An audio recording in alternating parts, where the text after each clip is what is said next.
Chugging it around some corners. Traction, traction, traction. Oh, Jesus handles.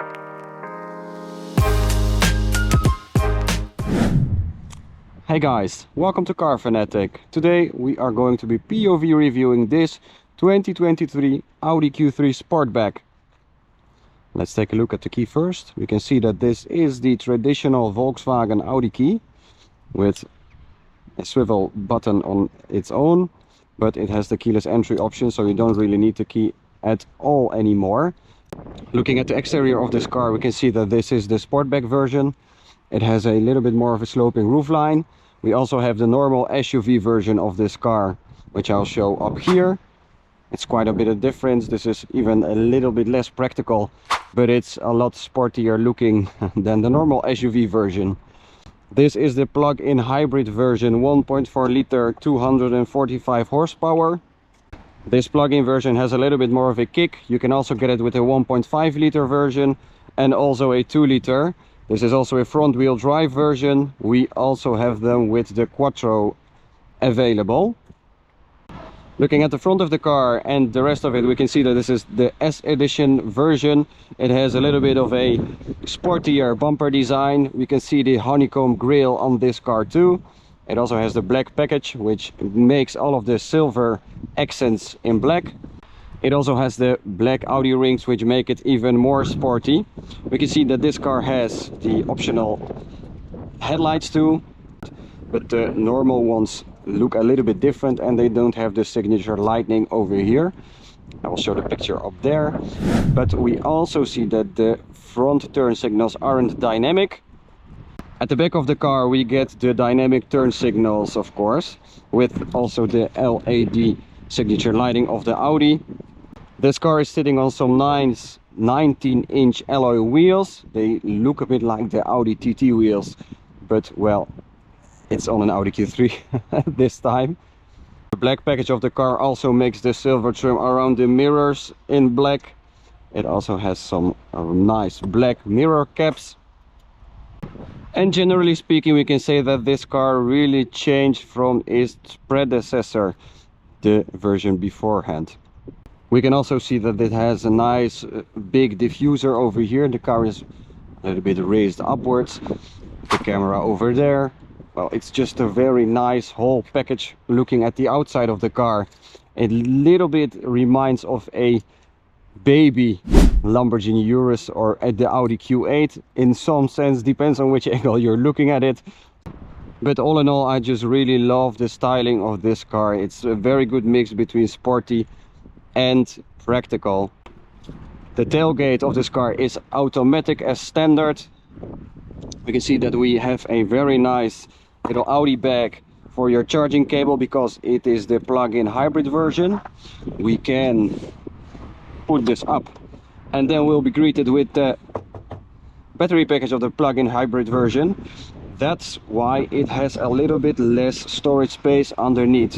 It gives some possibilities to store your other charging cables over here, but well, it's a little bit less than usual. Also looking at it from this angle, we can see that the Sportback one has a real sloping roofline. The normal SUV variant will be a little bit higher up here, so that way it is really a bit more practical in everyday use. So if you need to carry a little bit higher or a little bit longer items, it will fit easier in the SUV than the Sportback version. Because this car has keyless entry, we have a foot sensor over there. If we kick it and wait a little bit, then it will close and even open itself automatically. Let's go inside and hide from the rain and start from the back of the car. We can see some nice ambient lighting over here. The materials are, well, soft over here, some leather over there. And if we get a little bit more down, it gets scratchier and harder, but that's normal in a car of this class. Looking at the back seats of this car, we can see that they are adjustable. If we pull the lever over here, we can move them front and back. This way it gives you a little bit more trunk space if you need to carry something longer or a bit more storage than usual. We can also pull this lever and put them down and they lock in place. That way you get a very nice flat loading bay for some longer items if you need so. Pulling them up will unlock it, put it back, and then you can even move the back portion of this. You can tilt it backwards or a little bit more forward depending on your needs. So let's step in and look a little bit further. I am not the tallest person, but even in the back I do have some plenty knee room over here. The biggest downside of the Sportback is the sloping roofline, as you can see. That way the headroom of the back passengers will be limited, so somebody that's a bit taller will have some problems, or can have some problems with their head, because the roofline is really on the lower side of this car. We can also see that there are some LED lights for the back passengers. Everything is made really sturdy. We also have some clothing hooks and some oh Jesus handles in here. In the back you also get some nice separate vents, which you can set to blow harder or even a little bit more less if you wish so. Optionally you can get some USB-C ports over there. If you need to carry 3 people in the back, it is possible, it is doable, but it can be a little bit of a squeeze. The bench itself is, well, on the wider side, but the middle seat is not that wide, so it can be a little bit of a squeeze, but it is doable and it should be fine. So let me take you to the front of this car. On the front we can see we are greeted with some nice illumination of the S Edition logos and some Sonos sound system.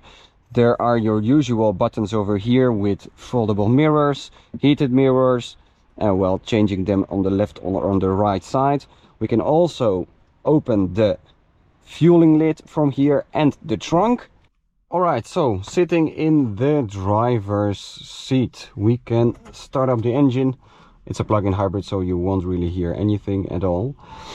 We are greeted by some nice lights on the door trims, also on the downside over here and over there. We can also see it in the back, and even the Audi logo is lit up over here, which makes a really nice addition to this car.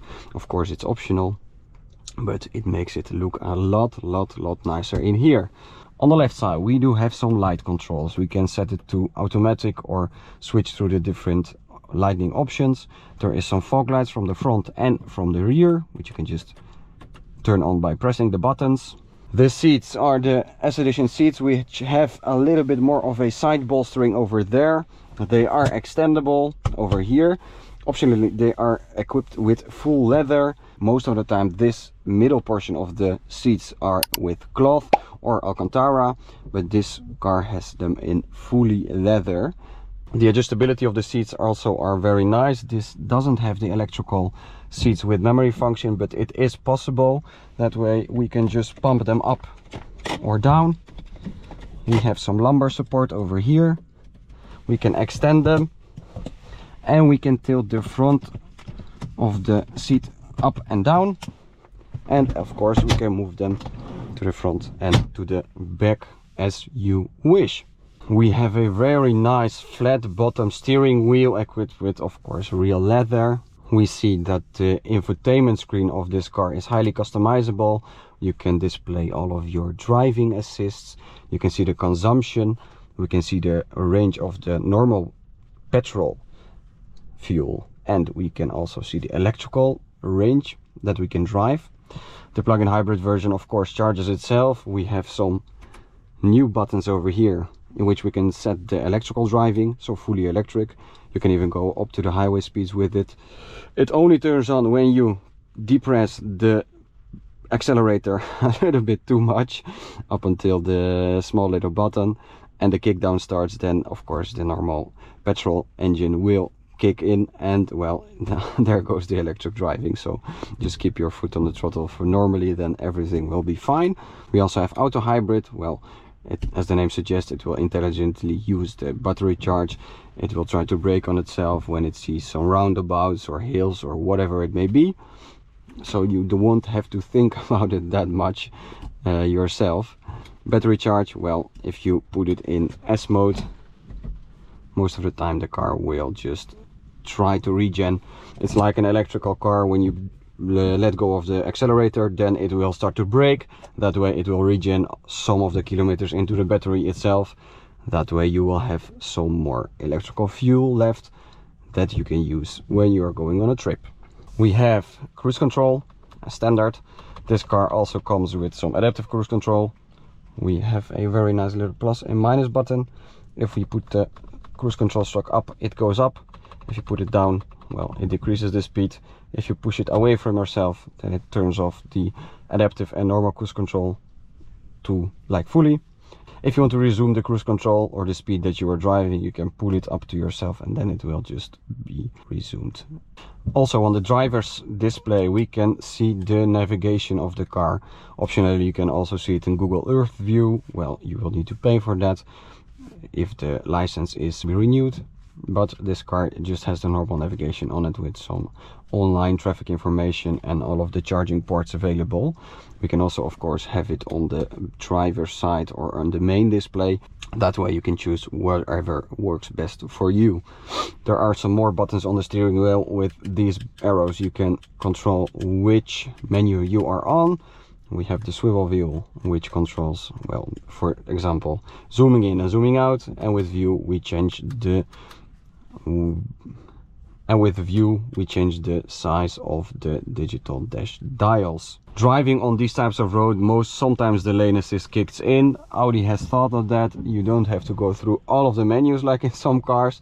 We just have a very simple little button which we press. In some models you need to hold down the button for 3 seconds, then it will turn on and off. That's a handy little, well, trick or feature if you may not know that. So just hold it down or push it. That way you will see the lane assist turn off and on in just a second. Looking at the Audi MME of this generation, well, you can find it in an A1 and you can find it in the A6. We can see a lot of options. Most of the time you won't really swivel through all of them, but drive select is a very nice one. You can swivel through comfort, auto, dynamic. Some cars also have the adaptive stiffness of the chassis of the car. Individually you can set the drive system or the steering. Basically you can, if you're driving in the city, you can set it on comfortable, but if you want to be a little bit more dynamic, you can choose everything to your liking, and it's a very nice addition to, well, drive some a little bit more economic or a little bit sportier on the roads. To set the ambient lighting, we can go into the lights and vision, choose the background lighting of the car, and then there is all of the available colors. It depends on which trim level and options you have, of course, but this changes it all. You can also set the brightness of this through this menu, but it's a very cool addition to this car. The driver's assist are also fully customizable. If you don't want to distance warning, you can turn it off and on. The same goes for the last distance of your cruise control or the lane departure warning or side assist. That way there will be a little light blinking over here. If the visibility in this car is actually really nice. The side assist, well, it's a drive assist, but the visibility around the whole cabin is actually really good because of the small little window over there in the back. You can see that way you can, well, see a little bit more clearly if somebody is walking there or biking there, and the side assist of course helps you with that. The build quality of this car is actually really good. Also in the front we have some nice soft materials over here. The dash is squidgy, everything is built to last. Aluminium style trim over here and over there. Well, the illumination of the Audi logo is still there, of course. The materials over here are also very soft. The lower we get, the scratchier and harder the plastics will be, but even then everything is sturdy and made to last in this car, just like an Audi has been and has to be. The Climatronic in this car are, well, it's the same as it was in most of the cars. In A3 it also works the same. We have a temperature over here. It's synced now. You can also set it on the left and on the right separately. If you want to sync it again, just push the auto button and hold it for a while. That way it really sets itself and sinks. We also have some heated seats on the left and on the right. It's an option, of course. There are some more buttons over here on the lower portion of the car. We have the volume knob and the skip songs knob, basically, for the passenger, and you have your volume knob over here on the driver's side. We have emergency lights, parking. If you're unsure if it's going to be a really tight squeeze, you can put them on. If they don't turn on automatically, they should, but sometimes they don't. That way you have a really nice button to push them on. We have a very nice camera layout over here with the direction you're steering to. That way you can really park a little bit more easier. This car is also equipped with a parking assistant. That way it can park in and out of tight spaces. If you're unsure if it's going to fit, or if you're in a hassle, well, just do the car, let the car do it for yourself. That way you're going to be sure that it's going to be parked really well. Moving to the center of this car, we have an armrest and a little bit more of storage over here, 2 cup holders and a place for your key if you're not keeping it in your pocket. This car also has the hill hold assist, which we can turn off and on over here. That way, well, it will stay put over there and won't just try to drive away because it's an automatic transmission. It has 6 speeds because of the plug-in hybrid version. It's a very needless addition to this car, and it works flawlessly when driving, but we'll experience that in a while. Moving to the right of the car, we can see that it has a very big, deep glove box with enough storage for your necessities if you need so. This car also has a very nice panoramic sunroof. We can control it over here. If you pull it to the front, well, there goes the blind. If you put it to the back, you can let the blind go to retract. Basically, we can control if the lights turn on when we open the doors. There they go. We can turn it off. For whatever reason, you may be wondering what that button does. Well, that is what it does. We can tilt the sunroof by tilting the back portion of it to the upside, and we can close it as usually. And then, well, if you hold it back and let it open it, we have a very nice, well, kind of a big sunroof that lets a lot more light to the interior of this car. Let's close it because it's raining, so we don't want a very wet interior. But that is the panoramic sunroof in the Audi Q3 Sportback. So let's take it for a drive. I will let you know what my impressions are of that. We'll try a bit more electric driving and a little bit more of a dynamic driving, just to have a very good view how it works and the feeling, because driving a car is all about the feeling. So we are all set. Let's set it to auto. It's now in EV mode, so you really can't hear the car.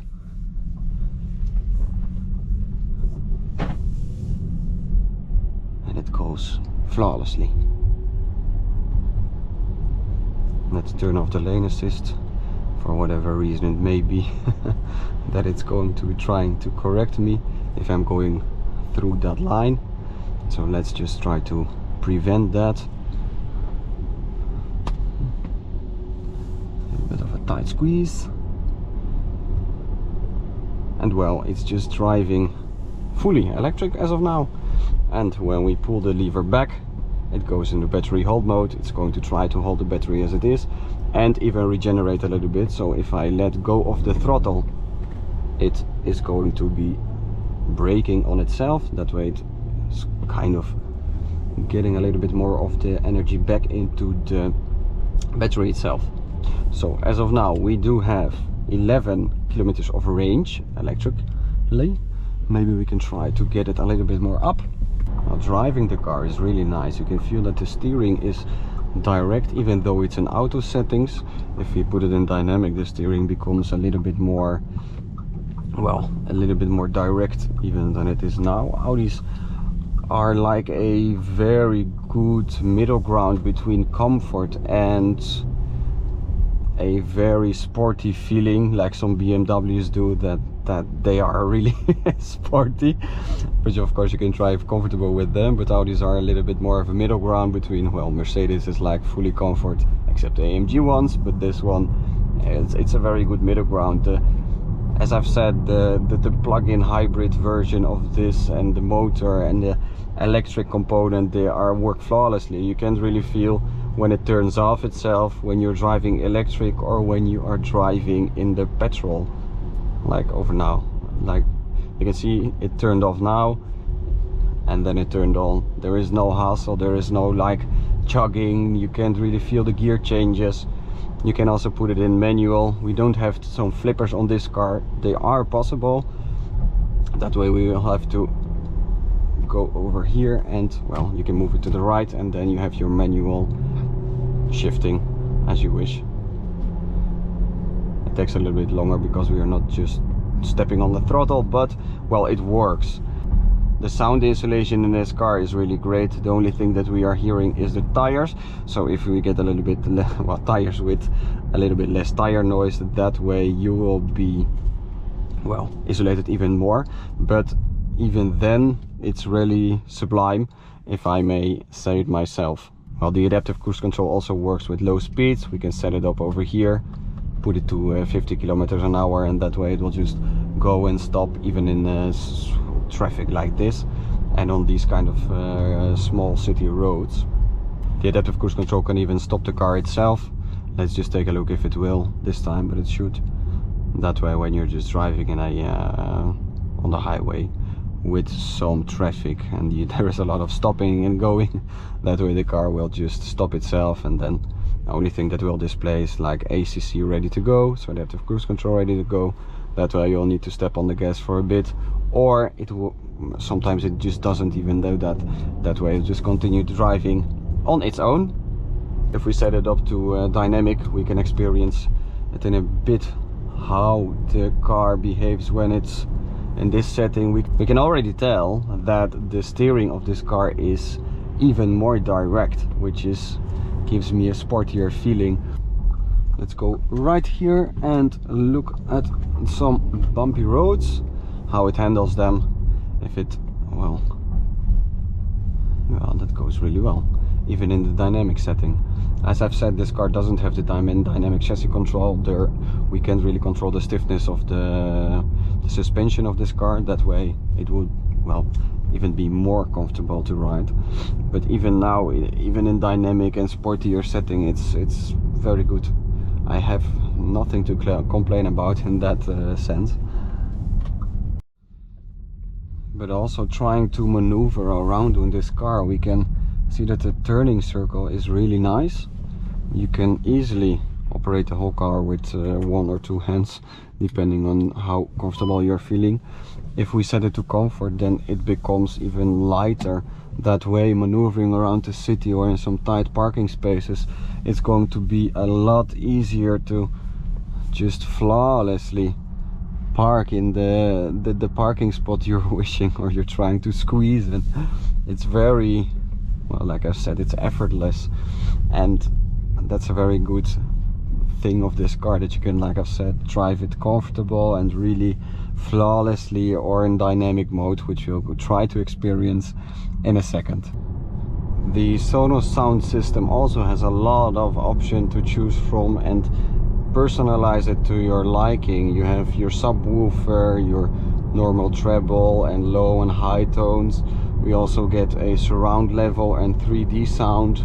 Well, it's really customizable, and if you're an audiophile that loves to listen to music and personalize it just as you wish, then it is a very, very nice option to choose. The normal sound system of Audi, the Audi sound system, is fine. It also has a subwoofer, but this just really gets it to a higher level. Alright, so we've put the car into dynamic mode. That way it will high RPM basically the whole time. If you let go of the throttle, then it will just ease off the gas, but it will try to hold its higher RPMs. We are driving on a really, well, bumpy road. Even then, well, we've heard it a little bit that it's really bumpy, but it's a sporty suspension. But even though, well, it holds up really well. We can try to do a launch control. It doesn't have real launch control, but it can try to launch itself. It holds up the RPMs for a while and then tries to do that on its own. We just hold down the brake, we turn off the start stop, we have some traction control off, depress the brake and put on the gas, and then it will try to, with the minimal slip, but it really can't hold it. It's just really wobbly, and it tries to put down the tires and hold on, but it really doesn't succeed in that. It's raining, so that's why, and also the tires, they don't have that much grip over here, so it's understandable. But if we put down the gas, it really has a very nice kick to it. The plug-in hybrid version does that. It gives you instant torque, and if you step on the gas you can just really feel the acceleration.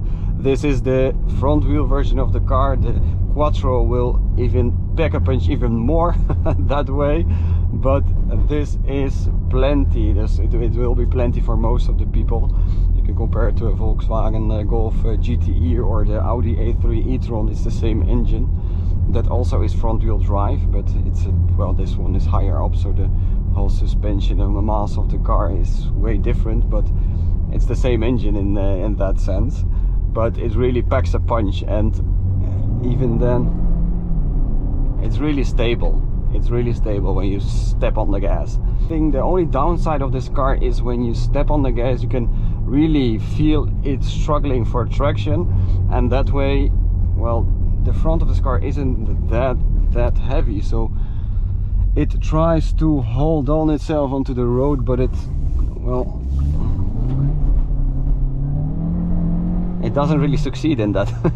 So the Quattro version will take care of that easily. So that's my only complaint about this car. Furthermore, everything is fine. It has a lot of torque, it has plenty of power for this kind of crossover SUV. It has the, well, it looks the bomb in my opinion, especially in a Sportback version. Well, maybe it's a small Lamborghini Urus, the RS Q3 will be that, but in that sense this car is really plenty and a very good car. Chugging it around some corners, it doesn't keep the traction, but it stays on. It doesn't keep the traction, but it stays on the road. We can just put the wipers on a little bit, and well, it's nice, it's nimble, it's very soft on the bumps, even in dynamic setting. Let's see how it behaves in this corner. A little bit on the brake. Watch out for the nice Kia.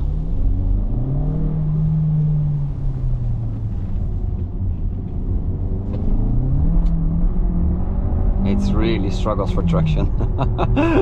But even then it's a very fun car to drive with. Let's try to a small little launch over here for the second time. Foot on the gas, foot on the pedal, and maybe, well, this time it does it better. Traction. There we go. Very good. Very nimble, very responsive. Small little, well, it's not small, but it's a crossover. It's not like one of the biggest like SUVs on the market, but it holds up to the competition really well, and it's a big change up from, and a big step up from the previous generation of the Audi Q3. Thank you guys for watching. Let me know what car I should review next. I'm open to all of your suggestions and tips and tops. I'd love to review this car, and I'll see you guys in the next video. Ciao.